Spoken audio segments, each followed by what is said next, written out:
പ്രണയകാലം. അച്ഛനുമായി തിരികെയുള്ള യാത്രയിൽ കല്ലുവിൻ്റെ ചിന്തകൾ പല വഴിക്കും സഞ്ചരിച്ചു കൊണ്ടിരുന്നു. അമീർ പറഞ്ഞ കാര്യങ്ങൾ ശരിയാണെങ്കിൽ അങ്ങനെ ഒരു കാര്യം അവൾക്ക് ആലോചിക്കാൻ കൂടെ കഴിയില്ലായിരുന്നു. അല്ലെങ്കിൽ തന്നെ സ്നേഹം നടിച്ചു വഞ്ചിച്ച് തന്നിൽ നിന്നും ഇനി എന്താണ് അച്ഛന് കൈവശപ്പെടുത്താനുള്ളത്? കല്ലു ചിന്തിച്ചു. ജീവനും ജീവിതവും എന്നോ ആ കുടുംബത്തിനു വേണ്ടി തീറെഴുതി കൊടുത്തു. ഇനിയും അച്ഛന് എന്നിൽ നിന്നും പ്രതീക്ഷിക്കാൻ ഒന്നും തന്നെയില്ല. പക്ഷേ ശേഖരൻ വേറെ ചിന്തകളിലായിരുന്നു. അന്നേരവും ശേഖരൻ്റെ ആലോചന അമീറിനെ കുറിച്ച് തന്നെയായിരുന്നു. അമീർ തൻ്റെ മാർഗത്തിന് കുറുകെ നിൽക്കുന്ന പടുവൃക്ഷം. വെട്ടി വീഴ്ത്തിയേ പറ്റൂ, ഇല്ലെങ്കിൽ തലക്ക് മുകളിൽ വളരും. അയാളുടെ നോട്ടം തെന്നിമാറി കല്ലുവിൽ എത്തിയിരുന്നു. ഒപ്പം അമീറിൻ്റെ മുഖവും അയാളുടെ ഓർമ്മകളിലേക്ക് വന്നു. അയാൾക്ക് അവളെ കാണുന്തോറും അരിശം വന്നു. എങ്ങനെ ഇങ്ങനെ ഒരുത്തിക്ക് വേണ്ടി ചാകാൻ നടക്കാൻ തോന്നുന്നത്? കറുത്ത് കരിവണ്ടിനെ പോലെ ഒരുത്തി, എന്നിട്ടും അവളോട് വേറെ ഒരുത്തന് പ്രേമം പോലും, അതും ഒരു ഡോക്ടർ. പോരാത്തതിന് നല്ല ഒത്ത ശരീരവും സൗന്ദര്യവുമുള്ള ഒരുത്തൻ. അയാളുടെ കണ്ണുകളിൽ അമീറിൻ്റെ രൂപം മിന്നിമറഞ്ഞു. അങ്ങനെ ഇപ്പോൾ എൻ്റെ ശ്രീകുട്ടിക്ക് മുകളിൽ ഒരു ബന്ധം അവൾക്ക് കിട്ടണ്ട. അതിന് ഞാൻ സമ്മതിക്കില്ല, കൊന്നാലും സമ്മതിക്കില്ല. ശേഖരൻ മനസ്സിൽ ഉറപ്പിച്ചു. അല്ലെങ്കിലും അന്യമതത്തിൽപ്പെട്ട ഒരുത്തൻ്റെ കല്യാണാലോചന തടയാൻ മതം തന്നെ ധാരാളം. അയാൾ പലതും കൂട്ടിയും കിഴിച്ചും കൊണ്ടിരുന്നു. കാശിയുടെ നോട്ടം തൊട്ടപ്പുറം നിൽക്കുന്നവളിലേക്ക് തെന്നി വീണുകൊണ്ടിരുന്നു. ആൾ കണ്ണടച്ച് നല്ല പ്രാർത്ഥനയിലാണ്. അമ്പലത്തിലെ വിളക്കുകൾക്കിടയിലൂടെ ആ മുഖം കാണുമ്പോൾ അവന് കണ്ണ് ചിമ്മാൻ പോലും തോന്നിയില്ല. പ്രാർത്ഥിച്ച് തിടുക്കപ്പെട്ട് പോവാൻ ഒരുങ്ങിയവൾക്ക് പിന്നിൽ അവനും വെപ്രാളപ്പെട്ട് ഓടി. അമ്മ, മതി പ്രാർത്ഥിച്ചേ, എൻ്റെ ദേവിയതാ പുറത്തേക്ക് പോകുന്നു. അമ്മുവിനെ ഏറുകണ്ണിട്ട് കാണിച്ചുകൊണ്ട് അവൻ തൊഴുതു നിന്നിരുന്ന അമ്മയോടായി പറഞ്ഞു. തൽക്കാലം ആ ദേവിയെ ഒന്ന് പ്രസാദിപ്പിച്ചതാ. ദേ, അമ്മയിലാണ് എൻ്റെ ഏക പ്രതീക്ഷ, കൈവിടരുത് പ്ലീസ്. അമ്മയുടെ കൈയും പിടിച്ച് ഓടി വരുന്നവനെ അവർ ശാസിക്കുന്നുണ്ടായിരുന്നു. എടാ പതിയെ, ഞാൻ തെന്നി വീഴും. അമ്മ കാശിയെ നോക്കി കണ്ണുരുട്ടി. ഞാൻ ഉള്ളപ്പോഴോ അമ്മ വീഴാനോ? നടക്കുന്ന കാര്യം വല്ലതും പറ, ഇങ്ങോട്ട് വാന്നേ. അവൻ ഒന്നുകൂടെ തിടുക്കം കൂട്ടി. മകൻ ഒരുത്തൻ പുര നിറഞ്ഞു നിൽക്കുന്നത് കണ്ട് അമ്മക്ക് ഒരു കുലുക്കവും ഇല്ലല്ലേ? അമ്മു, കണ്ടിട്ടും കാണാത്ത പോലെ പോകുന്നവളുടെ മുന്നിലേക്ക് തിടുക്കപ്പെട്ട് അവൻ ഓടിക്കയറി നിന്നു. വലതുകരം നീട്ടി അവളെ തടഞ്ഞു. അവളൊന്ന് ഞെട്ടി.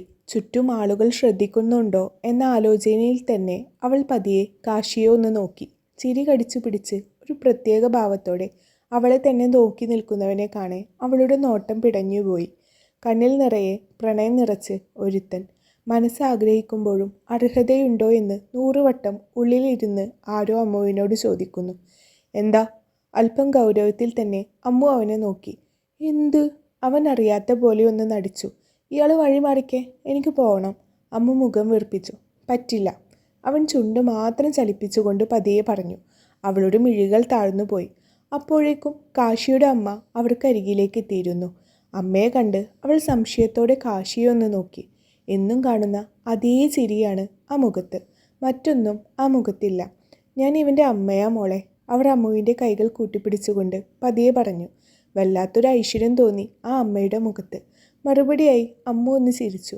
മോളെ, എനിക്കൊന്ന് കാണണം പറഞ്ഞതുകൊണ്ടാ കാശി എന്നെ കൂട്ടിക്കൊണ്ടു പോകുന്നത്. മോൾക്ക് ബുദ്ധിമുട്ടായോ? അരികിൽ വന്ന് നിന്ന് ചോദിക്കുന്ന അമ്മയെ കണ്ടപാടെ പുലിക്കുട്ടി പൂച്ചക്കുട്ടിയായ പോലെ തോന്നി കാശിക്ക്. അമ്മ ചോദിക്കുന്നതിന് അത്രയും മറുപടി പറയുന്നുണ്ടെങ്കിലും ആളുടെ ശ്രദ്ധ ഇവിടെ ഒന്നുമല്ല എന്ന് തോന്നി. എനിക്ക് അവളോട് പ്രണയത്തിന് വക്കാലത്ത് പിടിക്കാനായിരിക്കും ഇതിനോടകം ഞാൻ അമ്മയെ കൂട്ടിയിറങ്ങിയത് എന്ന് അവൾ ഊഹിച്ചിരിക്കണം. മോൾക്കെന്താ ഒരു ഇഷ്ടക്കേട് പോലെ? അമ്മ സംസാരിക്കാൻ വന്നത് ഇഷ്ടപ്പെട്ടില്ലേ?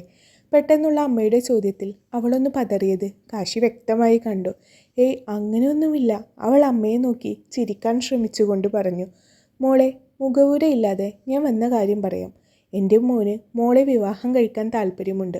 മോൾക്ക് അവനെ ഇഷ്ടമാണോ? ആ തുറന്നുള്ള ചോദ്യത്തിൽ അമ്മു ആകെ വിളറി വെളുത്തുപോയി. തൊട്ടരികിൽ നിൽക്കുന്ന കാശിയെ ഒന്ന് നോക്കാൻ പോലും പറ്റാത്ത അവസ്ഥ.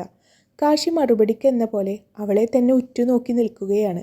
മോൾ ഇപ്പോൾ ഒരു മറുപടി പറയണ്ട, ചിന്തിച്ചിട്ട് ഒരു ഉത്തരം തന്നാൽ മതി. 2 ദിവസം കഴിഞ്ഞാൽ അമ്മ പിന്നെയും വരാം. അവർ അമ്മുവിൻ്റെ കവിളിൽ ഒന്ന് തലോടിക്കൊണ്ട് പറഞ്ഞു. അവൾ അങ്ങനെ തരിച്ചു നിന്നതേ ഉള്ളൂ. നീ നടക്ക്, അവളുടെ ജീവിതമല്ലേ. അവൾക്കൊരു തീരുമാനം എടുക്കാൻ സമയമെടുക്കുമായിരിക്കും. മോള് നന്നായി ആലോചിക്കട്ടെ. അവർ കാശിയെ നോക്കി ഒന്ന് കണ്ണ് ചിമ്മി.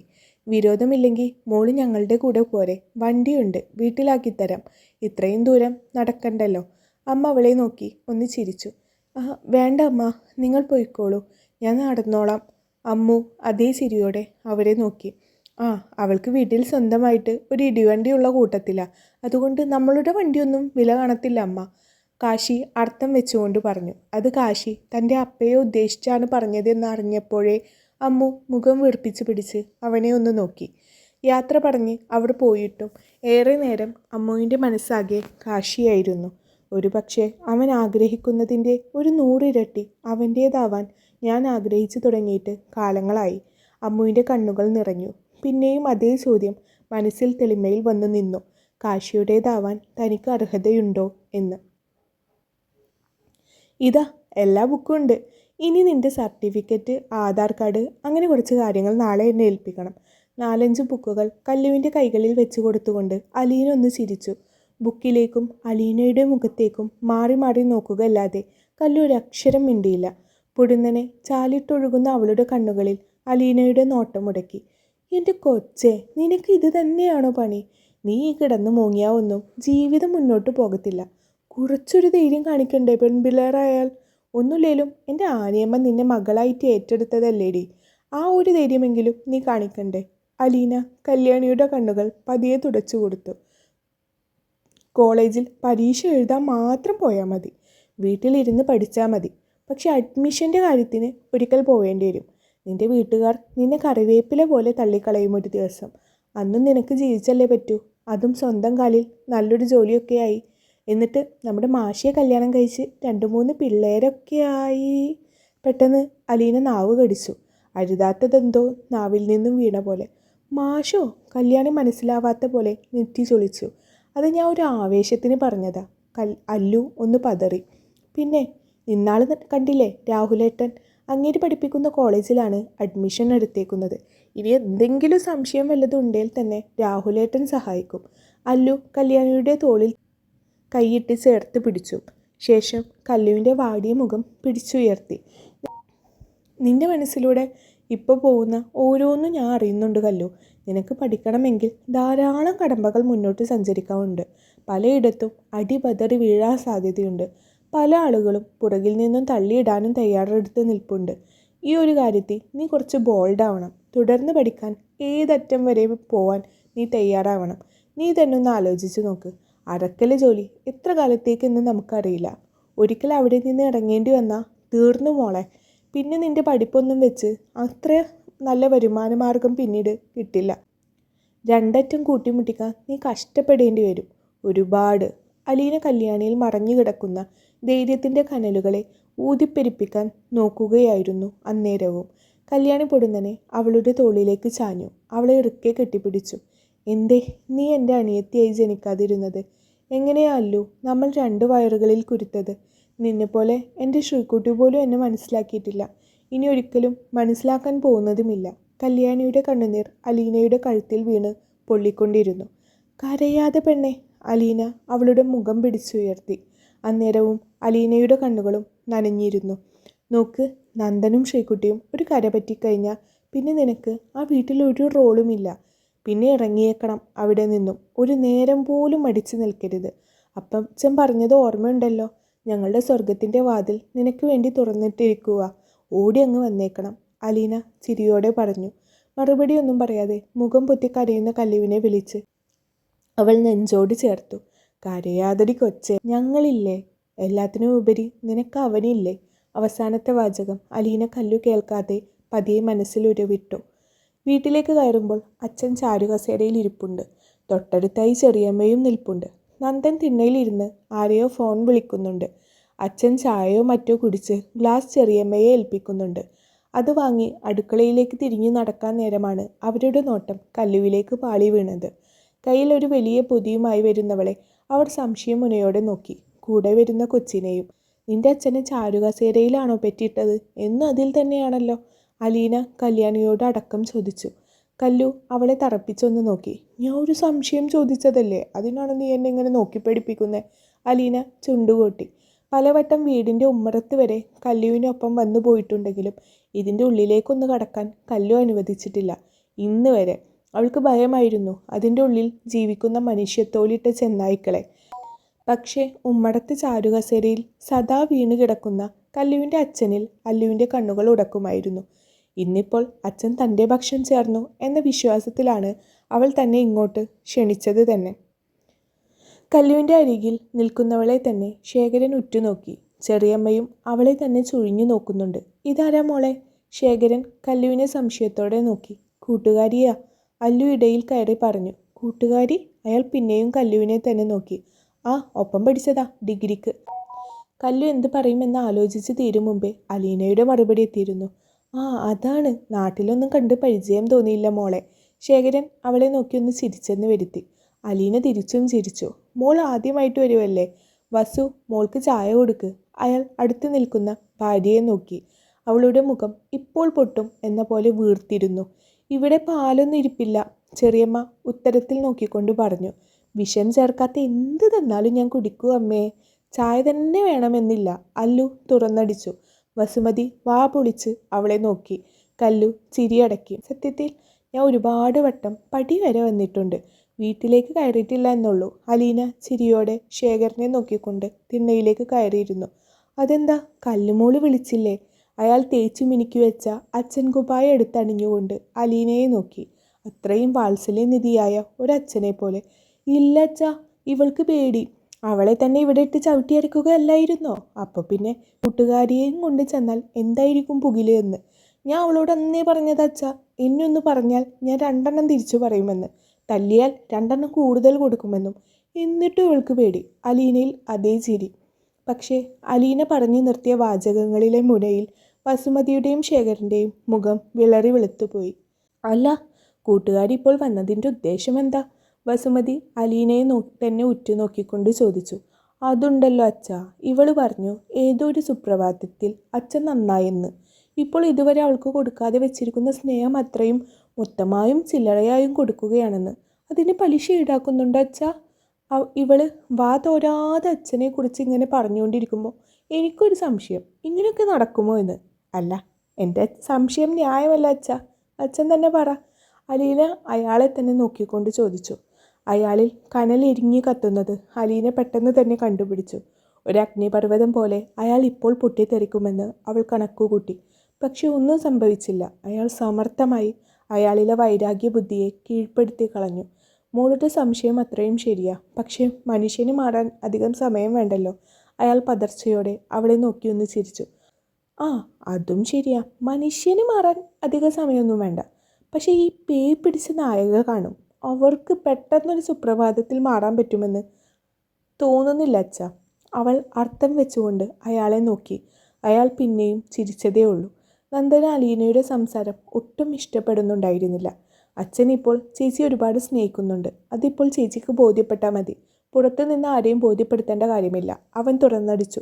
ആ, കല്യാണിക്ക് അച്ഛൻ്റെ സ്നേഹം ബോധ്യപ്പെട്ടത് കൊണ്ടാണല്ലോ അവൾ അച്ഛൻ മുടക്കി കയ്യിൽ കൊടുത്ത അവളുടെ പഠിത്തം വീണ്ടും തുടങ്ങാൻ നിൽക്കുന്നത്. ഞാൻ പറഞ്ഞു അപ്പോൾ തന്നെ അതിനൊന്നും നിന്റെ തന്ത സമ്മതിക്കില്ല എന്ന്. ഇവൾ പറയുവാ ഇവിടെ ഇപ്പോൾ ശ്രീകുട്ടിയേക്കാൾ കാര്യമാണ് അച്ഛനെന്ന്. ആണോ അച്ഛ? അവളെ പഠിക്കാൻ വിടുവോ? അലീന ആദ്യത്തെ അമ്പ് ശേഖരൻ്റെ മുഖംമൂടിയിലേക്ക് തന്നെ തൊടുത്തുവിട്ടു. അത് അഴിഞ്ഞു വീഴും നോക്കി അവൾ ഇരുന്നു. അച്ഛൻ എന്ത് മറുപടി പറയും എന്നൊരാകുലതയിൽ കല്ലു അയാളെ തന്നെ ഉറ്റുനോക്കി നിന്നു. അച്ഛൻ്റെ മുഖത്ത് ഒരു ചെറു ചിരി വിരിയുന്നത് കല്ലു ആശ്വാസത്തോടെ നോക്കി. അതിനെന്താ, കല്ലു തുടർന്ന് പഠിക്കട്ടെ. അത് ഞാൻ മോളോട് അങ്ങോട്ട് പറയാൻ വരുമായിരുന്നു. അയാൾ കല്ലുവിനെ അടുത്തേക്ക് വിളിച്ചു. പതിയെ അവളുടെ നെറുകയിൽ തലോടി. കല്ലുവിൻ്റെ കണ്ണുകൾ നിറഞ്ഞുപോയി. അവൾ ഒന്നുകൂടെ അച്ഛൻ എന്ന തണൽ മരത്തിന് ചുവട്ടിലേക്ക് ചുരുങ്ങിപ്പോയി. അത് അങ്ങനെ ഒരു പൊട്ടി, അലീന കല്ലുവിൻ്റെ നിറഞ്ഞ കണ്ണുകൾ നോക്കിക്കൊണ്ട് മനസ്സിൽ പറഞ്ഞു.